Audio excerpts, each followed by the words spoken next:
2:41 a.m., May 7th, 1945.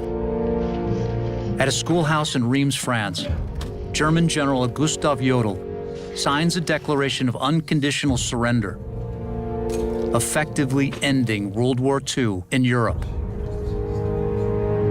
With a stroke of a pen, blackouts and bombing raids spontaneously erupt into cheers and celebration as light returns to Europe and the world.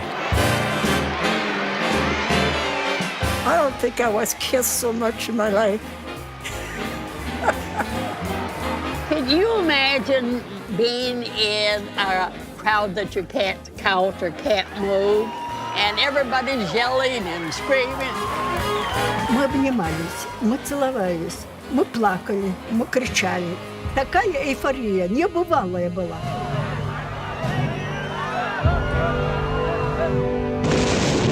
Victory in Europe, or VE Day, followed nearly 6 straight years of bloodshed as the world finally contemplated an end to the largest and deadliest military conflict in history, in which 3% of the world's population perished. That's the other side. For a lot of people, VE Day didn't mean anything.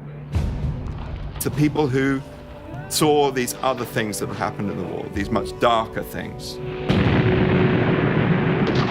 75 years later, the war and its end means very different things to different people.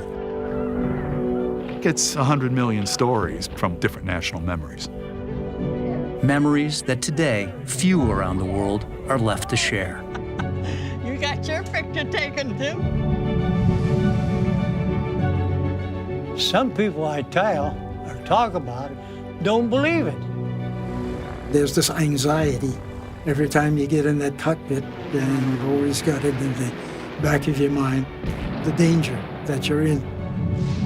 Your mind would not accept what I saw. It would switch off. But it did happen.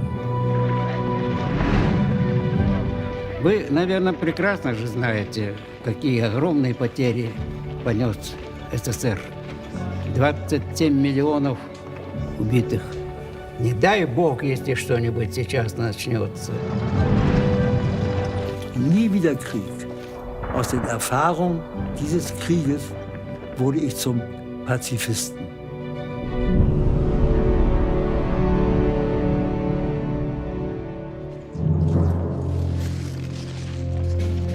The significance of World War II's end greatly depends on where you were when it began. In Germany, it started with a seething resentment over the ending of World War I. The cut-back borders, the billions of dollars in reparations, hyperinflation and economic collapse, and a man who took advantage, casting blame, sowing hatred, and promising a way out. Es lebe die nationalsozialistische Bewegung! Es lebe Deutschland! Der Führer, das war ja für uns ein Idol, nicht? Wenn der an uns vorbeifährt, dann springen wir auf die Bänke und brüllen so laut und schreien und trampeln, damit der uns endlich sieht. Und dann sind wir stolz. Und Hitler hat ihnen versprochen, er wird Deutschland wieder groß machen. Germany great again. And the people believed him. Hitler stoked anti-Semitic violence, built up the German war machine, and by 1938, gradually began seizing new territory, first by intimidation, then by force.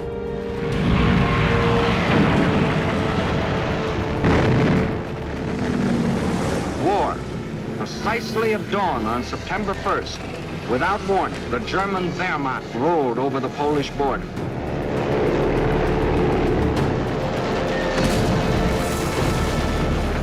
war auch im Polenfeldzug bereits am 1.9.39 in Polen einmarschiert. Ich war Bildsoldat, damit unten die Infanterie wusste, wohin sie, zu welchem Einsatz sie marschieren musste. Poland and the world learned the meaning of a grim new word, Blitzkrieg. This is a new type of warfare. It was actually called Bewegungskrieg, war of movement. Poland's 34 million inhabitants, crushed, scattered and enslaved. Warschau ließ mich schlagartig um 10 Jahre älter werden, weil dieser penetrante Geruch der etwa 20.000 Leichen, die da noch nicht abgeborgen waren, und der Geruch der Pferdekadaver mir den Ernst des Krieges erst so richtig bewusst werden ließ. Innerhalb von 4 Wochen ist Polen besiegt. Dann Skandinavien besetzt. Then Holland and Belgium. The Nazis are marching ahead at the fastest speed a conquering army has moved in all history. Within 6 weeks, France. When, of course, Hitler wins, this stunningly quick, blitzkrieg defeat against France, their old enemy. Germans, people are just wild with excitement, flags, shouting, singing, because they simply can't believe that he's effectively pulled this off. Tonight, it seems clearly apparent that the first great phase of the war in the West has been won by Germany. Wir haben uns gefreut. Ja, wir haben uns gefreut. If war brought elation to the Nazis, across the English Channel, it brought shock. For the better part of a decade, as Hitler built up his army and seized neighboring territories, Great Britain did everything it could to appease him. We was actually at a fueling station at Aden when Chamberlain lifted his bit of paper up, peace in our time. As symbolic of the desire of our two peoples never to go to war with one another again. The British top-notchers could never properly understand the ideas of the European lower classes, where Hitler came from. They didn't play the game. By the time Hitler attacked Poland and rolled through the rest of Europe, for Britain, it was almost game over. One of the greatest disasters in history seemed in the making. The entire British Army faced annihilation. The British Army was not ready for that sort of form of warfare, I don't think. And they kind of got caught napping, as it were. After the extraordinary rescue of British forces at Dunkirk, shock in Britain quickly turned into resolve. We'll fight on the beaches. We'll fight on the landing grounds. Churchill stepped in front of his people and said, "We are not giving up." And astonishingly, the British people accepted all of it. This tiny little island, facing the greatest military power in history. We shall never surrender. With the German Luftwaffe pounding the cities night after night, by day, nearly 2 million men, women, even teens were called to action. Everything from growing food and enforcing curfews to code breaking at Britain's highly secretive Bletchley Park. The interviewing officer said, "Here's a railway warrant, get yourself to Bletchley," just like that. And never heard of Bletchley, and certainly didn't know what was going on here.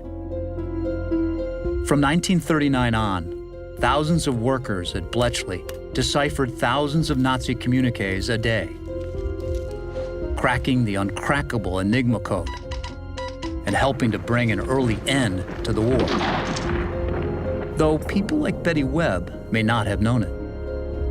At the time, I had no idea. I just did what I was told. It was obvious that it was important, but it was many years afterwards that I realized just how important. While they tried to predict Hitler's movements, the British managed to play offense as well. Every night, the RAF bombers fly deep into the heart of Germany, dodging German anti-aircraft guns and the notorious Luftwaffe night fighters. Und habe als Luftwaffenhelfer am Rand Berlins dafür gesorgt, dass die Scheinwerfer einen genauen Punkt hatten, wo sie den feindlichen Flieger trafen. Der Hass wuchs gegen diese Flieger, die da oben waren.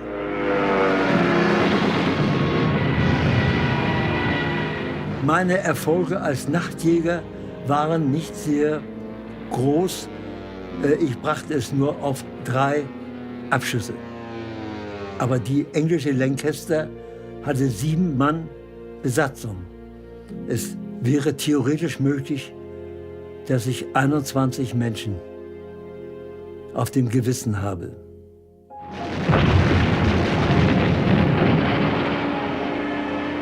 By the end of 1940, despite 57 straight days of bombing and more than 43,000 civilian lives lost, German air raids on cities proved tactically ineffective.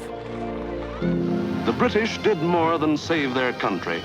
They won for the world a year of precious time. In the meantime, Hitler set his sights on a much loftier target.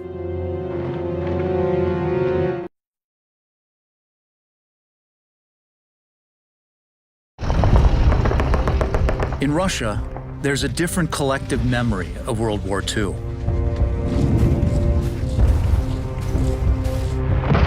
What may have begun as shock, with Hitler breaking a pact of non-aggression with Russian Premier Joseph Stalin, quickly became a campaign of mass murder.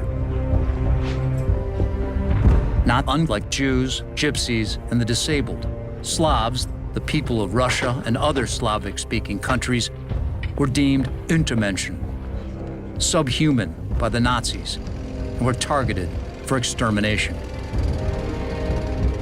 Расстрел за все, даже если во дворе найдут гильзу, просто гильзу. Конечно, это было страшно. Тому младшую сестру 11 лет. А дома выбежала она в лесочек за ягодкой, и нашли ее с колотой раной в сердце. It was not just a military war. It was a war of annihilation, it was a war of conquest, it was a war of erasing the populations from those lands and repopulating them with Germans. Nowhere was hit harder by this devastating campaign of extinction than Leningrad, today's St. Petersburg, where for nearly 900 days, German forces blockaded and starved the entire city of 2.5 million people. During the long, heartbreaking months of Leningrad's ordeal, the people often ran out of the barest necessities of life. They had tiny pieces of bread, mostly made out of things like sawdust and ground up nuts and this kind of thing. It was absolutely scraping the bottom of the barrel. There's a very famous image of a very young woman taken at the beginning of the siege of Leningrad, and then you see her at the end of the siege, and she looks as if she's 85 years old. То я выжил и благодаря маме, потому что она рано утром вставала за пайком, за этим, я еще спал. Я так себе прикинул, что я немножко из ее пайка кушал, как бы горький эпизод вот запомнился. До садика дошли, смотрю, у нее такие слезы большие, как ручейками. Она: Валя, иди, я выздоровлю, тебя заберу. Ну, и, конечно, я уже ее не видел. Today, some 400,000 civilians are laid to rest in mass graves on the outskirts of St. Petersburg. Just over half of the nearly 700,000 lost during the siege. As the months passed and the Germans pressed for more land eastward, the Soviets began fighting back. Они пришли к нам. Их мы не звали.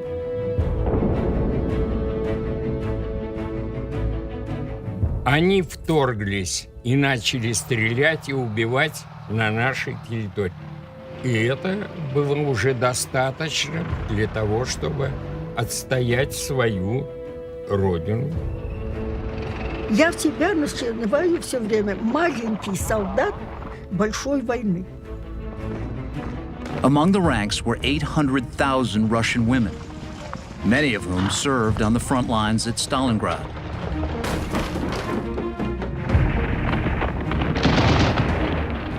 Я жила ежесекундно под огромным напряжением страха, потому что рядом были немцы.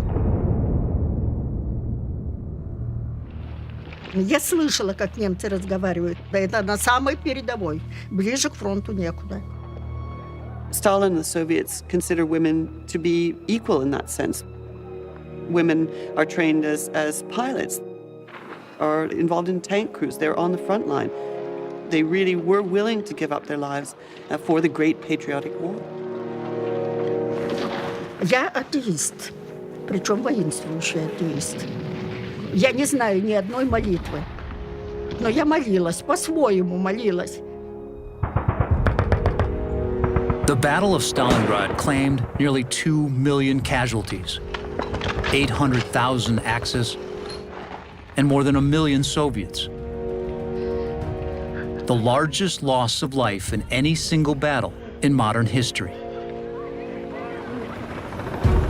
But the Soviets pulled through and turned the tide of the war. От Сталинграда мы пошли, и уже нигде, ни разу мы не отступали. Но, люди, пожалуйста, помните, какой ценой добилась победа. Time after time, they hurled themselves against the invader. Now it was the Germans' turn to fight for their lives.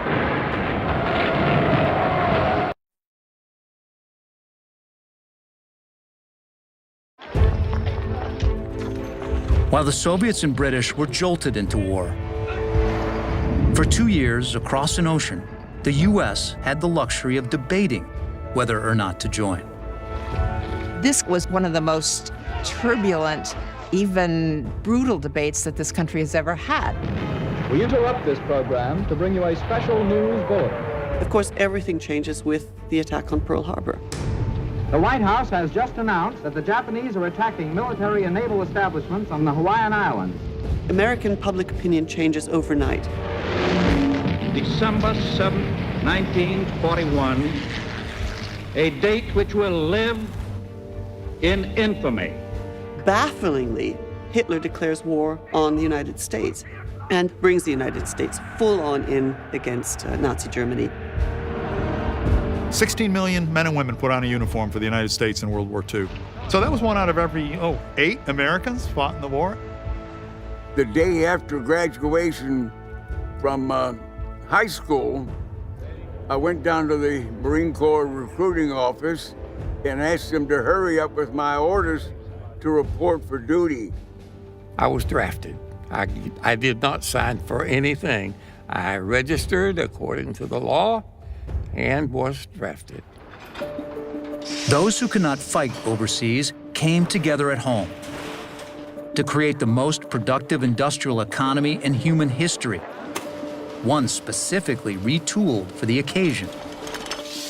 On the production line, Rosie the Riveter steps in when the draftees step out. From mile-long assembly lines like the Willow Run plant in Ypsilanti, Michigan, millions of Rosies like Helen Kushner, Virginia Bassler, and March Sutherland helped churn out one B-24 Liberator bomber every hour. It was small, and that rivet gun was pretty heavy. Can you imagine holding that for 10, 12 hours a day? You either had a brother, a cousin, or somebody there, And you just thought you had to get in there and build it so you could help them, because you wanted them to come home. With the arsenal of democracy behind them, by June 1944, more than 1 million American troops touched down on foreign soil. This is the day for which free people long have waited. This is D-Day. I had on my back a radio, hand grenades, rifle, ammunition. I had more equipment on me than I weighed, I believe.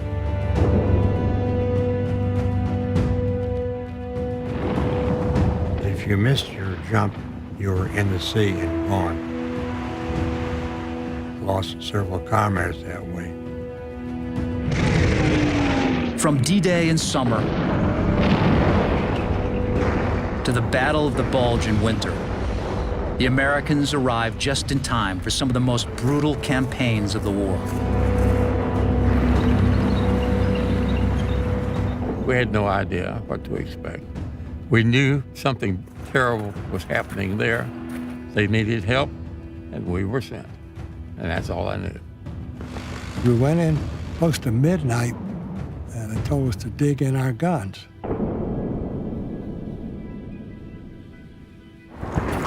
But the next morning, when some shells started zipping over our heads in both directions, then we said, oh, we must be in combat. Some days I was scared. I'm scared, shaken, when a group of Germans would come close by. Somehow, they found the strength to keep going.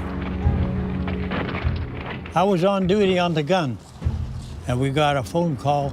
They said, all right, you Catholics, there's a truck waiting outside for midnight mass. And we thought we were going downtown to see a big old cathedral, but what a surprise to walk in a hole in the ground. The hole was a cave in the Dutch town of Maastricht, not too far away from the front, where locals thanked a then 20-year-old private Don Bertino and 300 of his American brethren with a midnight Christmas Mass.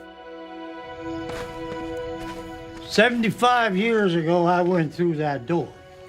Where did that 75 go? Their signatures, etched in charcoal, still line the cave walls. Oh, man, there it is. Don W. Bertino, Pennsylvania. Oh, man. I wish I could bring my whole family here and just look at that. He made a good sermon, and he told us all to hang in there, have faith in God, and you'll come out alive. 800 American soldiers were assigned to Maastricht that Christmas. Most went on to fight in the Battle of the Bulge. Only 55 are believed to have returned home.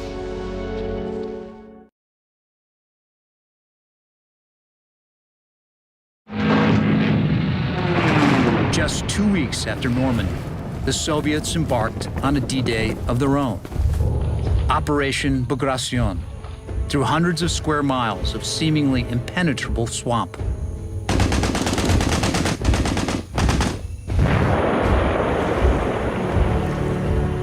Из болота мы вылезаем всем взводом, деревня.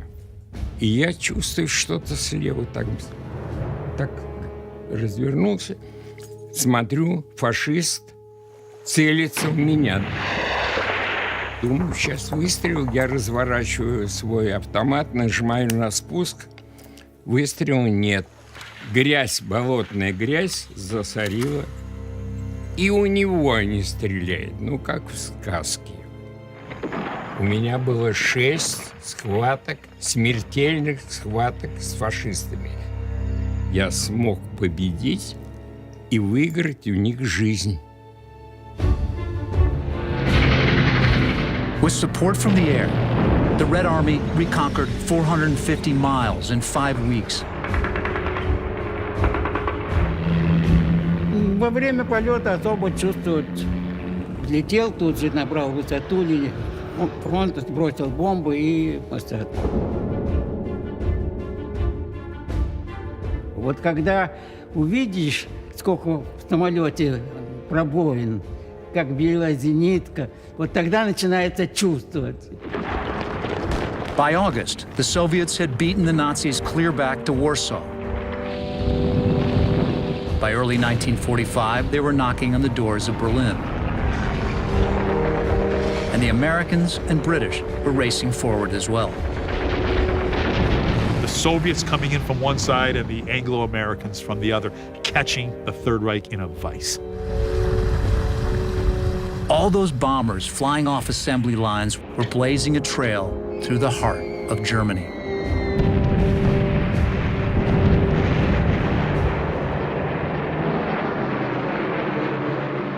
I came out as a radio operator on a bomber, B-24 bomber. I remember this time I saw this fighter plane come in that I had never seen before. And I thought at first it might be a German. Then I looked through the window of the cockpit and saw that it was a black man. So I stood up and saluted him. He saluted me back. And it just thrilled me to death. What a surprise the Nazis will get when black, brown, yellow, and white men, all Americans, land on the airfield of Berlin. We escorted B-17 and B-24 bombers into Central Europe. And it was my duty to ward off any enemy fighters that might try to come in and shoot the bombers down. That was quite a harrowing thing because the enemy fighter is trying to do the same thing. They're trying to shoot you down. America's first Negro pilots are to receive their baptism of fire. They are to fly against the Luftwaffe and deliver a blow to the Axis. City after city began falling to the Allied bombing raids in early 1945. Miles of these bombers hammered Reich factory and railroad centers in the east. Now they hit Dresden, hardest of all. British rifleman Victor Gregg was transferred to Dresden as a German prisoner of war on February 13th. Then that night, the first wave come over, didn't they? On 13th February at dusk, RAF Lancasters winged their way toward Dresden in a massive blow involving more than 800 heavy bombers. You could see all the chandeliers dropping. Another scarecrow bomb. The attack is in support of Russian army. And this thing landed outside the building and blew the building in. Everything within about 300 yards was immediately incinerated. It just went out like that, flame, like that. Big roar. There's a huge, great pillar of flame and smoke over the center of Dresden. A historic city, so far barely touched by the war, became a severe case of overbombing. I've seen women and children alight, on fire, and I've never seen anything like that. I felt guilty as an Englishman, and that guilt never left me. We were supposed to be the good guy. Despite the Allied squeeze on Hitler from all sides and the staggering loss of life, there was no surrender. Hitler famously was pushing around divisions on maps that no longer existed, and yet the very idea that he was alive was keeping that army in the field. It becomes fairly obvious that one way or another, the Allies are going to win this thing. It's just a question of when and how many people are going to die in the process.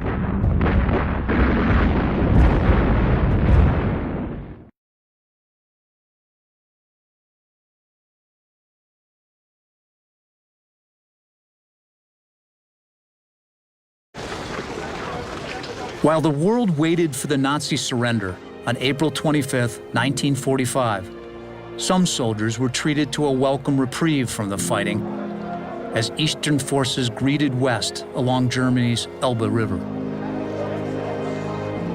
We were exchanging vodka or cigaretting and shogolating, and we're all smiles. Ну что рассказать? Ребята нормальные ребята, очень улыбчивые, разговорчивые, веселые. Все говорили: Рузвельт, Черчилль, Сталин, Рузвельт, Черчилль, Сталин.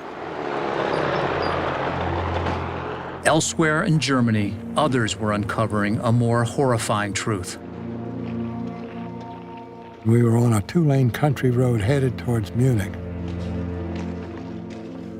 when we got orders to pull off to the right side of the road and set up our howitzers.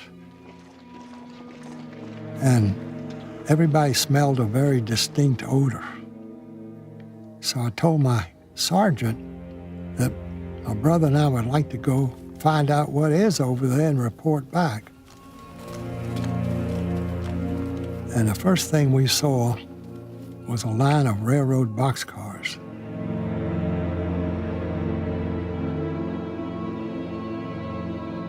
And all you could see in each boxcar were dead bodies. Some were stacked like cordwood, packed in like sardines. American soldiers, they didn't know what they were seeing. We have a word today. That's the Holocaust.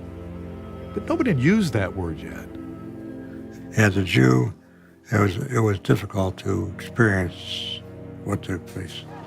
Our first desire was to kill the German guards in that camp. We didn't. We were humane.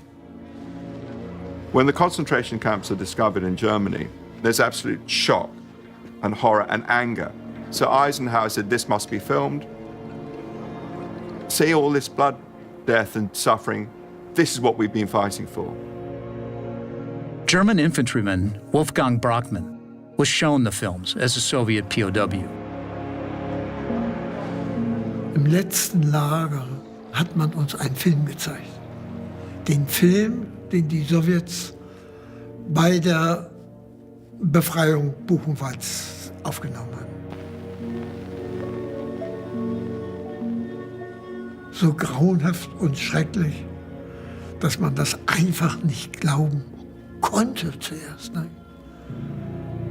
Und nicht wollte, dass Deutsche so in der Lage waren, nicht, ein solches Verbrechen zu begehen, kleine Kinder also es war für uns unverständlich. Ja. Das treibt mir doch heute noch die Schamröte ins Gesicht, dass es möglich war, dass meine Generation, der ich also angehöre, so beeinflusst war, dass sie solche Verbrechen begehen konnte. They were forced to see with their own eyes crimes whose existence they had indignantly denied.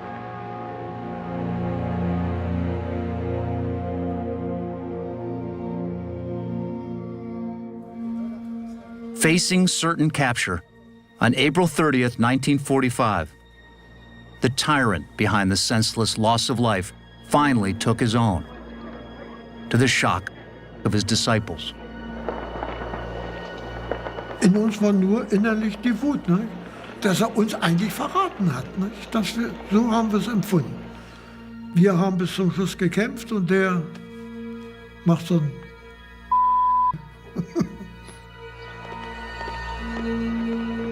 But even with Hitler gone, final victory was yet to come.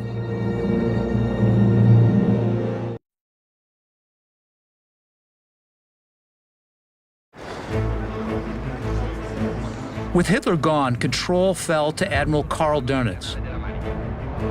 And though defeat was imminent, there was still no surrender, no formal surrender.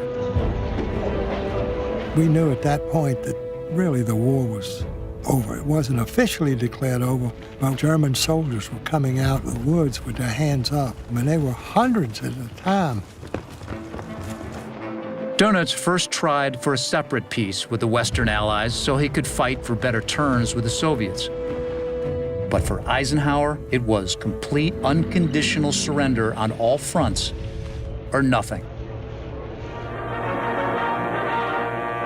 The Red Schoolhouse at Reims, France, as peace is signed with German General Jodl acting for the remnants of the Nazi government. In the wee hours of May 7th, 1 week after Hitler's suicide, the Nazis finally relented. This is the news that electrified the world. Unconditional surrender. This unconditional surrender has been achieved by teamwork. But the Reims signing didn't satisfy Stalin. Stalin always said that the signing should not take place in some provincial place that the Germans had occupied. It should take place in Berlin. In Berlin, where the Soviets, not the Americans, were the victors, and where, to appease Stalin, a second signing was staged 1 day later. Keitel signs the surrender, and then General Stumpf. Die Prozedur selber ist in 20 Minuten erledigt. Also die Wehrmacht hat nichts zu verhandeln, kein Statement, keine Erklärung, sondern es heißt nur, haben Sie den Text gelesen? Ja, unterschreiben Sie, verlassen Sie den Saal. All sides agreed to hold the announcements of both surrenders until May 8th, with VE Day to follow. But once word got out, and it did, there was no containing it.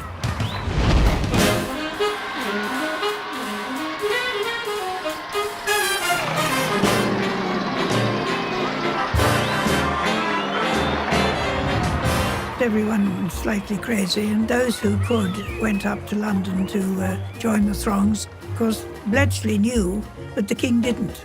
So he had to be told first before the news was spread. During VE Day, the British royal family appeared on the balcony. The official announcement is made by Churchill. Today is Victory in Europe Day. And people come together and gather in famous places, Piccadilly Circus, Trafalgar Square, outside the House of Parliament to listen to these words. Advance Britannia, long live the cause of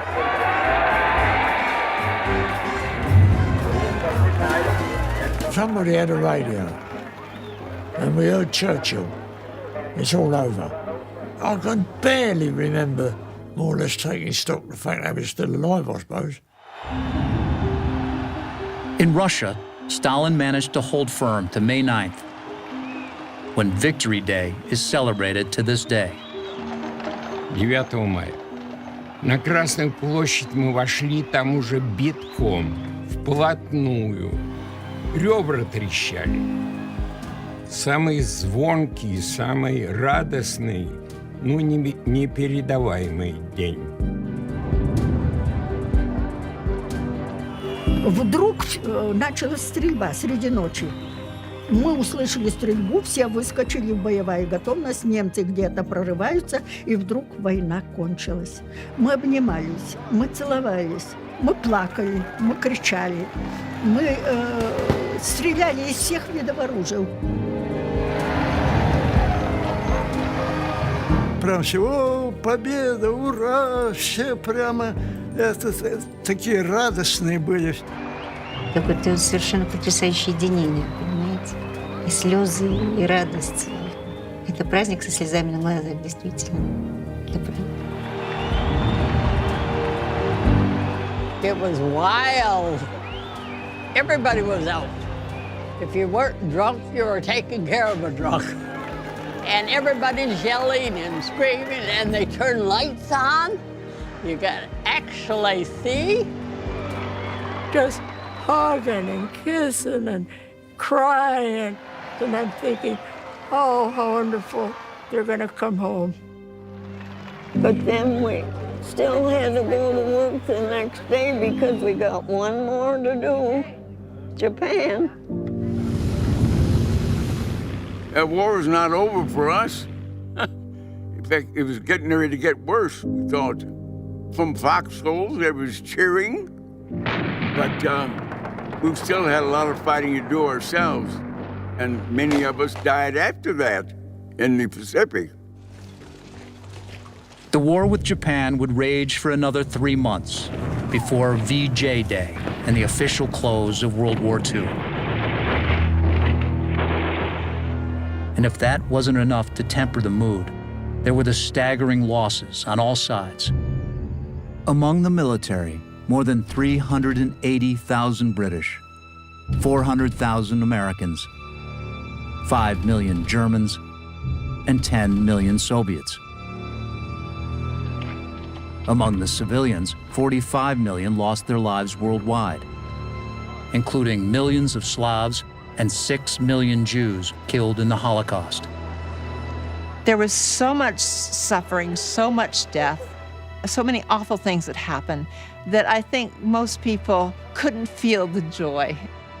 It wasn't joyous. There was much horror in our exposure.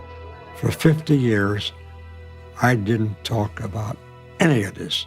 Not my wife, my son back there, and to this day it doesn't go away. I do the best that I can. Вообще война страшная вещь для человечества. Это та война. Об этом забывать нельзя. For Germans, there was a different kind of reckoning. Es ist schwierig für sie, wenn sie 10 Jahre lang Heil Hitler gerufen haben und der Krieg ist verloren und sie müssen sich sagen, es war alles falsch. Heute alle wissen, was Hitler war und was Deutschland verbrochen hat. Und alle wissen, welche Verantwortung wir, eine Nation zu sein, die zivil ist und die Menschenrechte achtet. Das ist die Verantwortung von Deutschland noch für 1000 Jahre. I hope and pray that the witnesses like myself and people that I talk to will outlive the deniers. Plain and simple.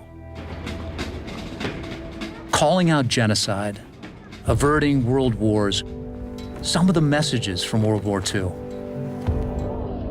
This fear of ongoing conflict, this is the kind of bed on which international institutions such as the United Nations are formed. They have to be.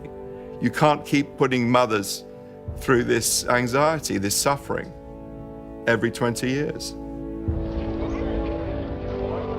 The lessons are particularly poignant now, when only about 2% of the men and women who served are still with us. If the Army wants me today, I'll go. But they ain't gonna take me at 95. World War II is passing from memory, that is, a human being you can talk to who will tell you what he or she saw, to history. There's not much that we can do about that, except keep their memory fresh in every way we possibly can. If their sacrifice teaches anything, no matter how grim things may seem, we can always fight for a better world. Willing to fight for this country again if I, had to. I believe in it wholeheartedly.